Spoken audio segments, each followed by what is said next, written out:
Bonjour à tous, j'ai déjà fait un short sur le premier film Pokémon pour vous dire en quoi il était génial, mais j'ai jamais été vraiment satisfait du résultat. C'était le début et je trouve que ce n'était pas fluide, alors on va faire une grosse vidéo pour expliquer en quoi le premier film Pokémon est toujours génial, et pourquoi il faut le voir en 2024 si ce n'est pas encore fait.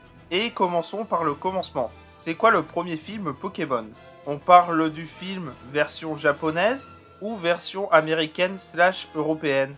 Car oui, la version américaine a été amputée d'une bonne dizaine de minutes qui explique certaines choses sur le personnage de Mewtwo, l'antagoniste de ce film. Je ne vais pas faire mon puriste en disant que la version américaine est pourrie, j'avais cette version étant petit et j'adorais déjà le film. Mais 4Kids nous a enlevé quelque chose en coupant les 10 premières minutes du film. En effet, on y voit bébé Mewtwo, qui est trop mignon, il faut l'avouer, avec les 3 starters de la première génération et une petite fille, Aitu, dans une sorte de conscience collective. Aitu est la clone de la fille du professeur Fuji qui est morte. Ce qui nous apporte le thème du deuil. Non seulement celui du professeur qui est dans le déni complet, mais également celui de Mewtwo qui va voir tous les autres clones ne pas survivre. Et franchement, le thème est sombre, mais malheureusement c'est une réalité, même pour les plus jeunes. Je peux vous le confirmer. Et ça rend le personnage principal du film, Mewtwo, tellement plus complexe à suivre, car Ai lui a dit de vivre. Mais comment vivre quand tu n'es pas censé être là au départ? Si ton créateur te dit que tu es qu'un outil, alors est-ce que c'est ta seule raison d'être? Peut-on vivre au milieu de gens qui ne comprendront jamais ce que tu as vécu? Quel est le but de ta vie si cette dernière est artificielle? Mais au fait, c'est quoi vivre?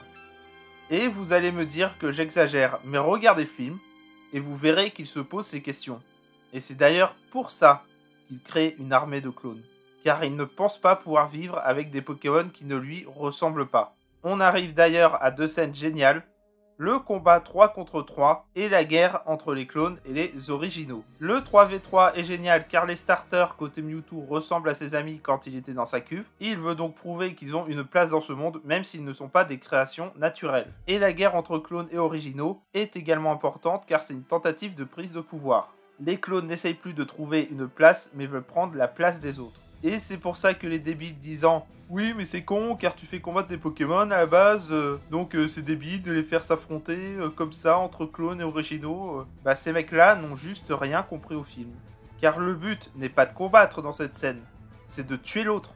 C'est pour ça que tu n'as pas d'ultra laser et d'hydrocanon, mais des coups de morsure et des patates dans la bouche.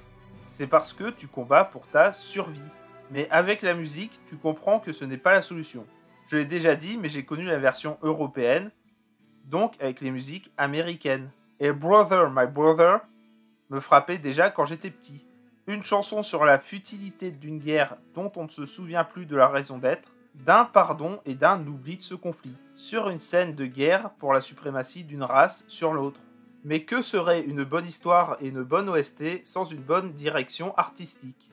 Et bordel, qu'est-ce que le style années 90 me manque en général. Je trouve que ça rend plus réel. Les couleurs ne sont pas chatoyantes, les Pokémon sont super beaux, et le décor dans lequel se déroule l'histoire me fait penser à du Akira. L'organique représenté par certains décors du film, et la technologie digne d'un savant fou avec l'énorme laboratoire pour cloner.